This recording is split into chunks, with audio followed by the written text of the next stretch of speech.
Hi, it's Jill Schlesinger. On this episode of Jill on Money, we're talking cars. If you're making decent money and you fall in love with this BMW 5 Series and the salesperson says, for a low monthly payment, blah, blah, blah, blah. So don't tell a salesperson, I can spend $400 a month, because they will find a way to get you in that car for $400 a month. All right, so you know the number, but don't tell them the number.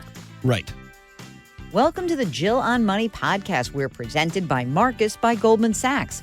Today, we've got a great recidivist guest, Mike Quincy, who is an automotive writer for Consumer Reports. He is going to give us all the information we need to know about buying a used or a new car, or maybe even leasing a car. Remember, if you've got financial questions and want to give us a shout, just send us an email. Ask Jill at jillonmoney.com. And you can always go to the website jillonmoney.com to listen to past shows or get some of our great financial resources. Okay, so now let's talk cars with Mike Quincy. You're listening to Jill on Money with Jill Schlesinger. Mike Quincy, automotive writer for Consumer Reports. Welcome back to the program. So glad to be back. All right, so you are my car guru. You are the guy that I email and text when in a panic at a dealership on December 30th. You are my man. And I so appreciate that. Tell us what is going on overall in the automotive industry right now. What are you seeing as the big trends? The big trend, I believe, is electrification, sort of autonomous and semi-autonomous technology. We're not at the point where we've got self-driving cars. It's a nice idea, kind of works in theory. In fact, the hardware and the software is there to do it. The biggest problem that autonomous driving is infrastructure, and the fact that the cars all have to be able to talk to each other. Like any technology, there's things that you get, and there's things that are taken away. Let's stay on that theme of electrification, because when we had a bunch of layoffs that were announced by Ford, I was interested to see that one of the Ford electric car plants was kind of scrapped, and anything that was SUV truck related seemed to survive. So how do you square the idea that there is this push towards electrification, and yet Americans specifically seem to still be driving gas guzzlers? Excellent question. Thank you. I think a lot of car companies were maybe caught off guard a little bit by the popularity of Tesla.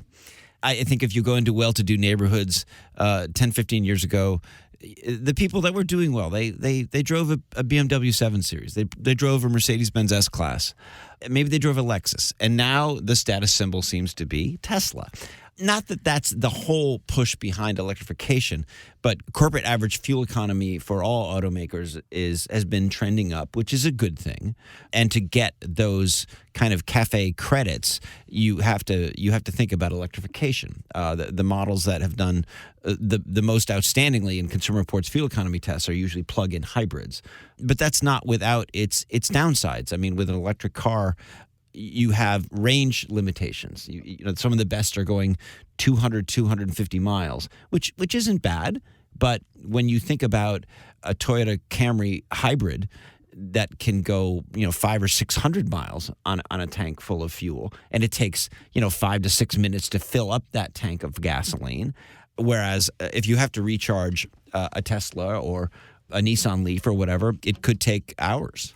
Where do you think the intersection is between the trade-offs shifting enough so that consumers are going to really want to go either hybrid or all electric, where they won't be giving up so much, it's convenient enough? Where is that tipping point, do you think? One of the number one selling types of vehicles are pickup trucks. And there's a company called Rivian that is on the cusp of doing mass market production of an all electric pickup truck. Really? Kind of, the Tesla of pickup trucks. It's the Tesla of everything these days, I suppose. Right. But to answer your question, I'm not quite sure where the intersection is. I suppose if you can have an electric recharging infrastructure where people can pull their car up, plug in, and in maybe 10 to 20 minutes, they get almost a full charge. Tesla's superchargers give, I think it's a 50% capacity in about 30 minutes, which isn't bad. Wait a minute. I had no idea it took that long. Right. Well, see, that's what people don't necessarily understand about electric cars is the fact that, I mean, if you just plugged in to a regular household outlet, maybe it's 120 or 240, it could take all night to charge up. If you have a built-in supercharger system in your own home, it can go a lot faster. Most people's commutes, I think the average commute in the United States is 20 miles or less. All the electric cars that are out there, there's plenty of range for you to get up, go to work, and even some workplaces have a place where you can plug in your car, which is certainly green and friendly and all that, and then drive home and at night you plug it in and you don't really worry about it. But for me, I mean, I'm a road trip guy. I live in Connecticut. My sister lives in Washington, D.C. I have friends in North Carolina. I love road trips. For me, an electric car's limitations are the deal breaker. I don't want to have to stop every few hours to go down to Washington. So if you were to think about like the electrification I get that like basically cars are really tech products now.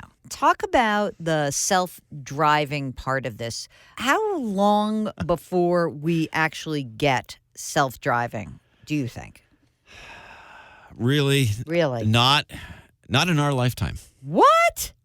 I don't want to buy another car. I thought that you were going to take me off the hook on that. I don't think so because it's very complicated, and we have people that I work with at Consumer Reports Test Track that all they do is they study this, and they go to conferences, and they talk about the technologies, vehicle-to-vehicle communication, vehicle-to-infrastructure communication, the kind of technology where there's going to be sensors on a road and you're going down your commute and there's all this traffic back up, and the sensors then talk to your car and say, before you get to this traffic jam, we're going to reroute you and go around it. And That's what I'm hoping for. That's what I want. It's a great idea, and again, it's good in practice. My skepticism is that who is going to be the software engineer that writes the algorithm when a self-driving car is going down the road and there is an inevitable collision?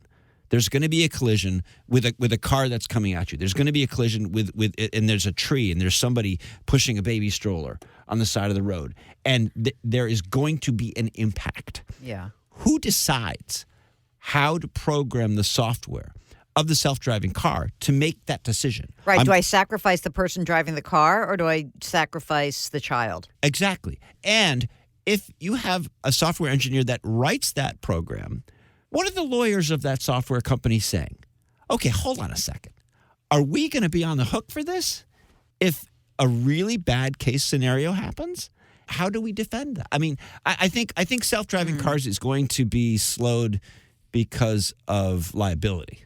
Wow. More than anything else. Not technology, because but liability. Right now, you can buy a car with lane keeping assist and adaptive cruise control, which is a type of self-driving technology. The adaptive cruise control, you're going down the highway, and you can set a distance between you and the car in front of you and take your foot off the gas, and the car will regulate itself. Lane keeping assist and lane departure warning does a lot of the same thing. If you're not paying attention and you veer to one side or the other in your lane, you'll get an audible warning, you'll get a light flashing, and other systems will physically move the steering wheel to center you back in your lane. Now, that is a type of self-driving technology. I like that. That seems like a really smart thing to have in every car. The problem is that the software is not the same from car to car. You're in town here in New York City for the auto show. And so when this airs, the auto show will have already happened. At the auto show, what excited you? I was very excited to see the redesigned Subaru Outback. Now, Subaru here in the Northeast is like the car. Well, yes, and producer Mark is saying, "Oh, look at that, thumbs up." Remember, you made him buy a Subaru a few years ago. He still has it. He was a city guy. He was reluctant to buy any kind of car. He got it. He was the city guy who's like, "Oh wait, I got a good deal on a parking spot. I need a car." I got a parking. He's having a baby, You got so a now he's got spot that. first. He had to have the parking spot, then the car, now the baby. Yeah, and then he's going to have a mortgage and the whole nightmare. He has one of those already. Okay. All right. So what's going on with the redesigned Subaru Outback. Was that your favorite Subaru? Is that you had a couple of different ones you liked? Well, it is a massively sensible car, and you're talking about trends in the auto industry, and the trends are just wall-to-wall SUVs. So what I like about the Outback is it's kind of an anti-SUV. It's an alternative SUV because in Consumer Reports tests, the Outback has consistently delivered the ride and handling of a car. And cars, ride and handle better than any kind of truck or SUV.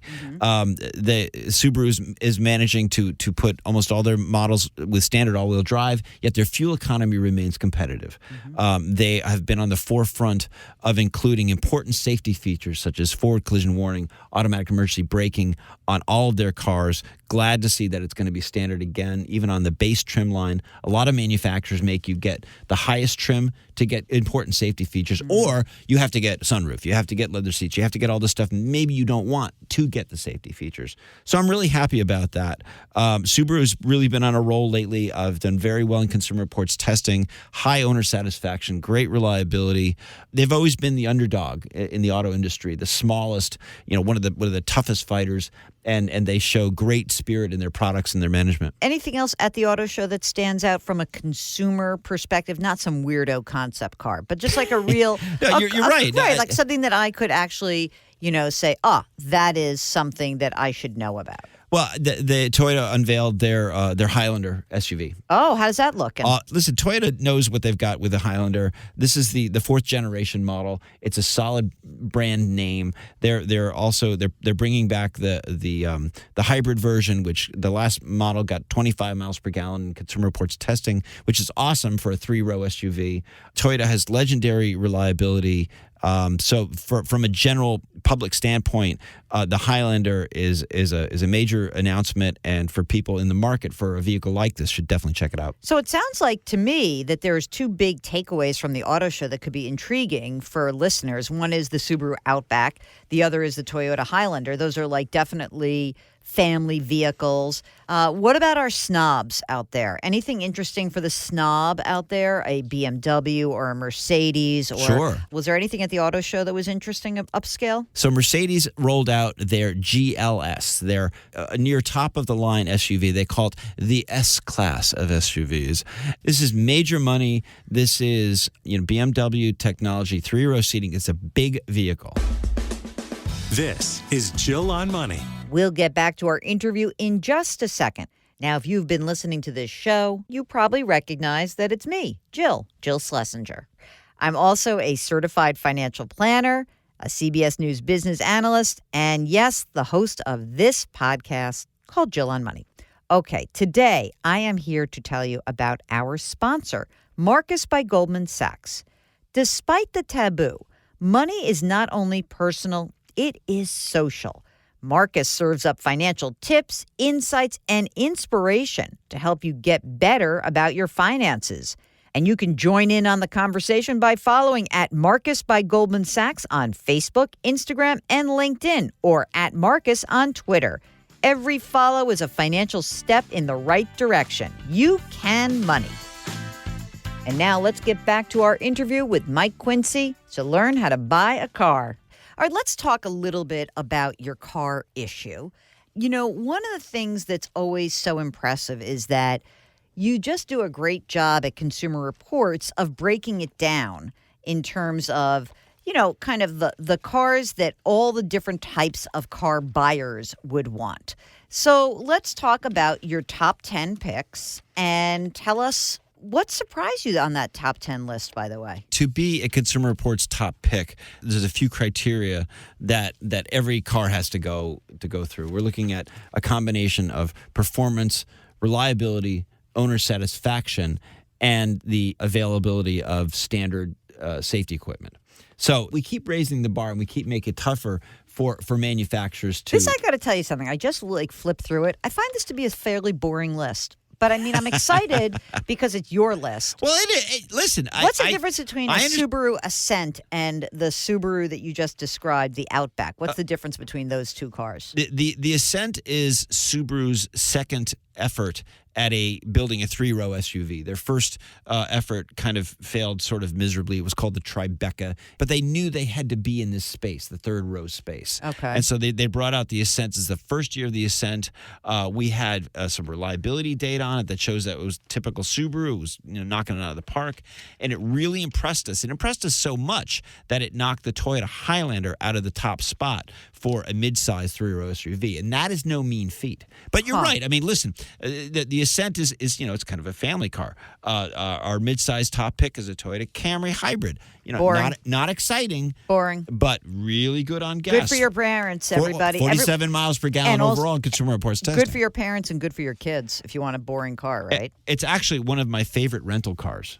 because it's fuel efficient and it's easy to figure out the controls. It's interesting. In your top 10, you have Toyota Camry hybrid, Toyota Yaris, which is their entry-level little thing there, Toyota Avalon, Toyota Prius. I mean, Toyota kicks ass this year. Toyota knows what they're doing. Right? I mean, look, obviously the Ford F-150. First of all, I had no idea that these trucks cost so much money. This is insanity. I don't know what you people are thinking, but whatever. You don't need a truck. Are you a farmer? No, you live in Manhattan. Do not get a truck. But anyway, that's to me like a really interesting trend from a corporate, because Toyota really came under some pressure. And now they've come back pretty darn strong. They have been among the first manufacturers to put standard forward collision warning and automatic emergency braking on all of their products, regardless of the trim line. Toyota has decades of Consumer Reports reliability data behind them to show that they're among the most reliable brands.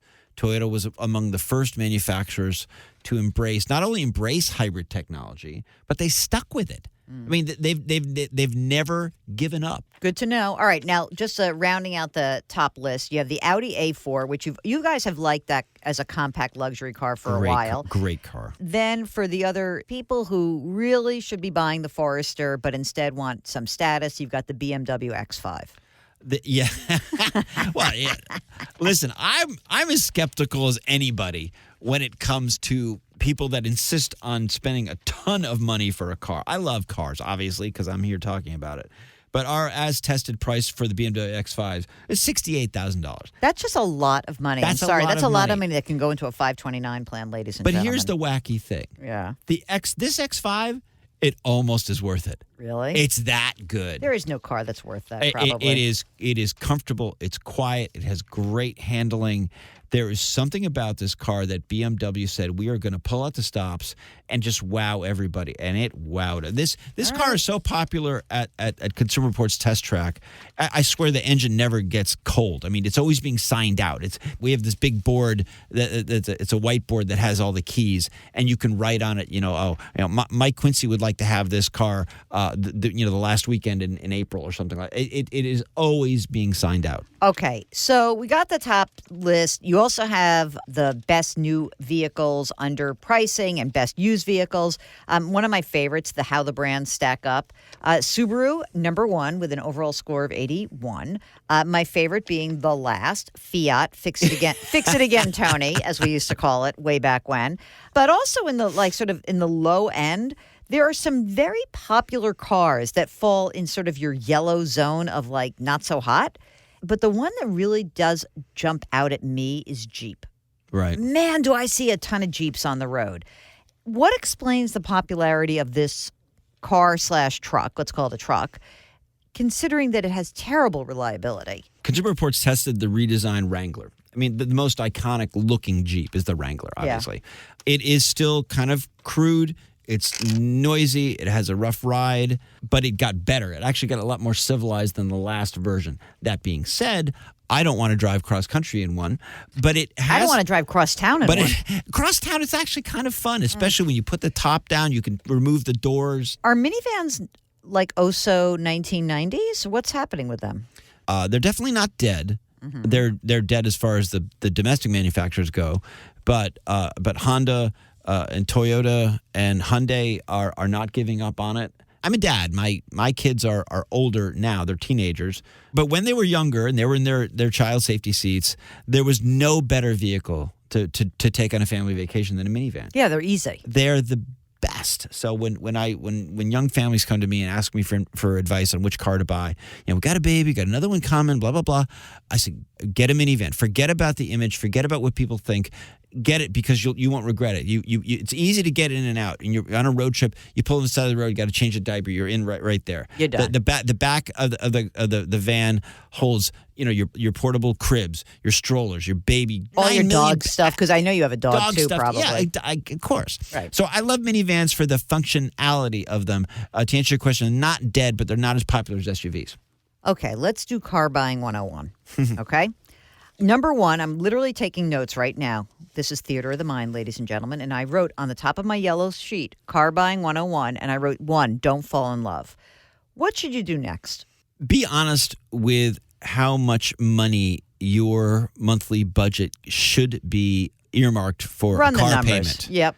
That's being kind of practical, and I'm talking like my father, but You're talking to the money gal. Well, Let's right. go. I mean, but this is the advice that you would give out because this is what you do. In other words, if you're making decent money and you fall in love with this BMW 5 Series or 3 Series, and the salesperson says, for a low monthly payment, blah blah blah blah. So go into to buy a car. Don't tell a salesperson, I can spend $400 a month. Because they will find a way to get you in that car for $400 a month. All right, so you know the number, but don't tell them the number. Right. Do I need to figure out my monthly amount, or do I need to figure out buy versus lease first? Well, there is that. I mean, if you have an advantage to leasing, if you're running your own business and can write off the cost of the lease, that's one thing. If it's just you're just a normal person going to a job and you need a car and you want to lease it, there's pros and cons. The pros are you will generally have a lower monthly payment compared to buying. The pros are you can generally get a kind of a nicer car for your money because you're leasing it. The downside is you will always have a car payment. You'll never be done with it because when your lease ends, you have to sign up for another lease or you have to buy a car, whatever. I mean, when you take out a loan to buy a car, once you pay off the loan, it's yours. Yeah, you're done with it. Right. You have to be careful about the long-term commitments to lease, and oftentimes with cars that say you like but have sort of questionable reliability, like some of the German cars, I suppose. Sometimes I say, well, listen, they don't have really good long-term reliability, so lease it. So if anything goes wrong, the lease is going to coincide with the warranty. Yeah. So it's a problem, they deal with it.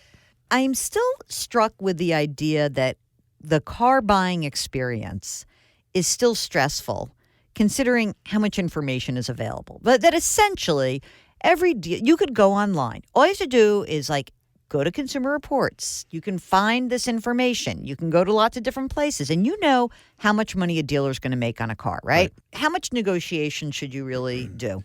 So I've bought 136 cars for the Consumer Reports test program, and my time is as valuable as money.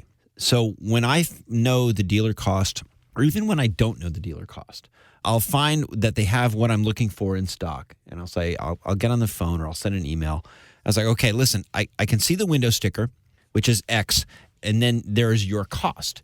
So what is the number between your cost and the window sticker? As long as I'm not paying what's on the window sticker, I'm generally satisfied. But there's all these hidden dealer holdbacks that most people don't know about. So when a dealer advertises, we'll sell it to you below cost, it's because the factory is giving them money to move these cars. But if you're like me, your time is valuable. If they can give me a number, whether it's 2%, 3%, 4%, whatever, above their cost, as long as it's below sticker, I say, okay, here's my credit card. I'm going to give you a deposit. I mean, car salespeople, there's all kinds of types. A lot of them are very hardworking. A lot of them are very honest, and you don't want to waste their time because if they spend a lot of time with the customer and don't get a sale, they don't make any money.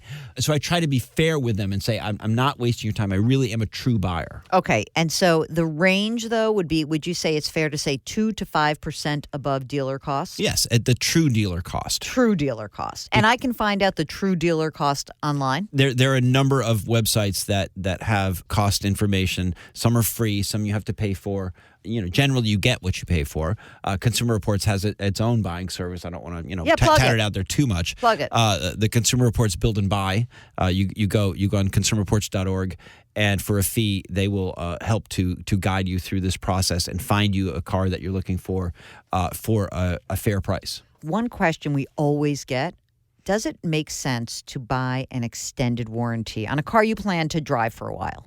In most cases, absolutely not. Consumer Reports did a survey a couple years ago, and we found something like between 60 and 80% of the people that bought extended warranties never, ever used them. So instead of, buying, you say, I've always loved Jaguars. Well, they have a horrible reliability record, so maybe I'll hedge my bets by getting extended warranty. The better advice is do your research, find a more reliable car. So, Mike, before you leave, sometimes we end with what's your worst financial decision? What's the worst deal you ever cut on a car? I remember a number of years ago going to a Nissan dealer to buy their redesigned Sentra. And a Sentra is not a flashy car. It is inexpensive. It is not a high roller thing at all. We were in a rush to get it because we needed to put it up to miles and test it so we could publish it because a lot of our Consumer Reports members wanted to know about this. And so I didn't have a lot of time to negotiate. The dealer insisted that I pay sticker price for the Sentra. And it was a guy. I said, dude, in like 3 to 6 months, you're going to be discounting the heck out of this car. He didn't care. He didn't care.